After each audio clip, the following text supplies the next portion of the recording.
What's up, Alchemists? Welcome to MTG Alchemy. Today we're going to go through an entire turn and show you how to start playing Magic the Gathering. Coming up.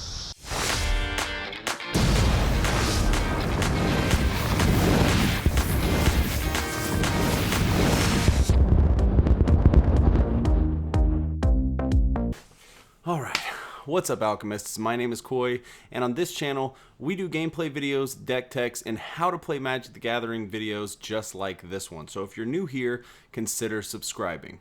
You want to learn how to play Magic the Gathering? Well, we want to show you how. So the first thing you're going to need is a deck. You can go to any LGS or local game store and pick one up absolutely for free. That's right, they'll give you an entire deck for free, complimentary, just so you can learn how to play Magic the Gathering. So this isn't a commander deck. This is just a 40 card deck that is designed to show you how to play the game. So if you want a commander deck, you will have to purchase one of those, and I can leave some links. I'll leave some links in the description below so you guys can pick one up. First, let's talk about how you can actually win the game. The most common way to win Magic the Gathering is to reduce your opponent's life total from 20 to 0, or in the case of Commander, from 40 to 0.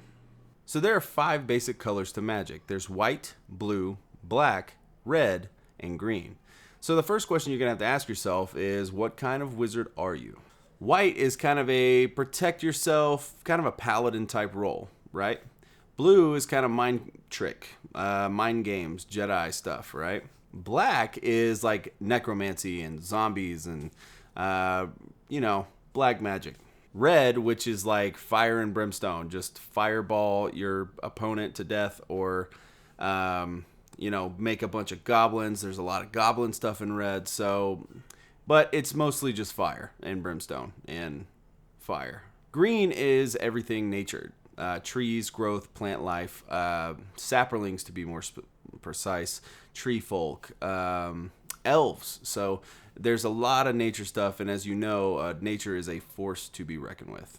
Alright, so you can mix these colors. You can go blue-black or blue-white, but for now I would recommend sticking with one color until you kind of get used to the game and you can get into more advanced spells. Alright, so you've chosen your color and you have your deck, so now let's get into the different types of cards that there are. Alright, so these are the different types of cards in Magic. There's your land, your creatures, artifacts, enchantments, sorceries, instants, and planeswalkers.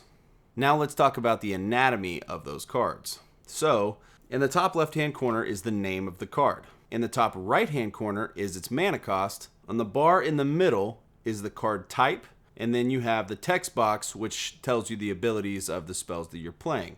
If it's a creature card, it'll have its power and toughness in the bottom right-hand corner. Okay, now that you know the anatomy and different types of cards that we're going to be casting, let's get into the setup real fast. So the first thing that you're going to want to do is shuffle your deck and place it on one side or the other in the top corner of your playmat. If you're playing Commander, place your Commander on the opposite corner of the mat. This way you don't get it confused with the battlefield. So after you do that, you're going to have to see who goes first. Most people use 2d6 or 2 6-sided die. Roll the 2 die, and whoever has the highest number wins, and that's who goes first. After that, you're going to draw 7 cards and see if you like your hand. If you don't, you're going to mulligan. And the way mulligan works is you take your hand and you shuffle it back into your library, you have your opponent cut your deck one more time, and you draw 7 more cards. After that, if you like your cards, you're going to take one that you don't need and you're going to put it on the bottom of your library. You can do this until you have 0 cards in hand, but I don't recommend doing that. Okay, we're ready to play. So you've got your hand, you got your deck, or your commander, so let's get going. So the first thing we're going to talk about is the different phases in Magic. There are 5 phases in one turn. There's your beginning phase, also referred to as your upkeep, your first main phase, combat, your second main phase, and your end step. Alright guys, sorry to interrupt, but if you're getting value out of this video, would you mind smashing the like button for me and even tagging a friend? That way one of your friends can get value out of it as well. I'd really appreciate it. Let's get back to it. So your beginning phase, also referred to as your upkeep, consists of 3 steps. So in your first step, it'll be your untap, upkeep, draw. That is your beginning phase. On your untap, you will untap any permanents that you have tapped, and you will move to your upkeep. Nothing happens during your upkeep unless there is a card in play that states that it does. After your upkeep, you will draw a card from the top of your library, and we will move to the next phase. You can only draw one card per turn unless another card states otherwise. Alright, so we're on our first main phase. So the first thing you're going to have to learn is how to actually cast spells during this phase and any other phase.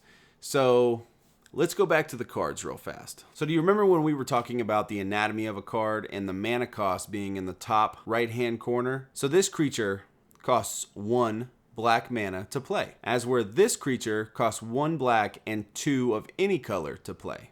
Well, it's only our first main phase, so we only have 1 land to play with.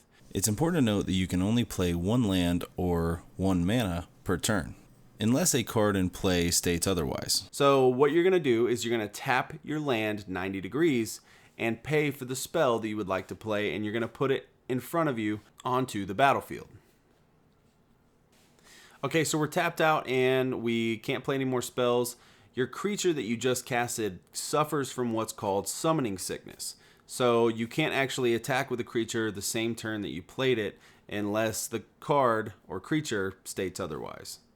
Since we're in the middle of talking about casting spells, one spell in particular that I'd really like to go over is an instant. Instants are really fun because you can play an instant on any phase. And what's even more exciting is that you can also play instants on your opponent's turn, which can trip them up a little bit. So now let's move on to combat. So again, we can't go to combat yet because our creature just came out. So we're going to go through our combat step and into our second main phase. During your second main phase, you can do anything that you could do in your first main phase. It's just after combat. After your second main phase, you're going to go to your end phase. Make sure you vocally declare that you're going to end step, and then if you have more than 7 cards in your hand, you will move to discard and discard down to 7 cards. But that's only if you have more than 7. Okay, so it's our turn again, and this time we're going to skip the other phases and go right to combat. That way we can show you guys how combat works. So when you go to combat, the first thing you're going to do is declare that you're moving to combat. And if nobody has any responses, then you will declare attackers. Once you declare attackers, you're going to turn your creatures 90 degrees to indicate that they have been tapped to attack your opponent. At that point, your opponent can then declare blockers. So earlier when we talked about creatures' power and toughness, so the first number on a creature card is its power. The second number is its toughness. So when one creature hits another creature, those creatures do damage to each other with their power, and they defend themselves with their toughness.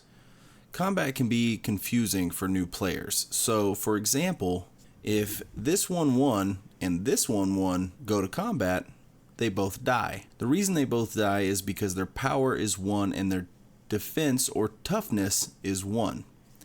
Now, if this 1/1 and this 1/2 go to combat, the 1/1 will die and the 1/2 will live, because the 1/2 obviously has a bigger toughness. When a creature dies, it's important to note that it goes into the graveyard. The graveyard is placed right below your library or deck on your playmat. Alright, so we got you through your first turn of Magic the Gathering. If you guys want to learn more, make sure you click this link and it'll get you to the next video of how to play Magic the Gathering, and you can get more value out of that. We'll see you guys next time on MTG Alchemy.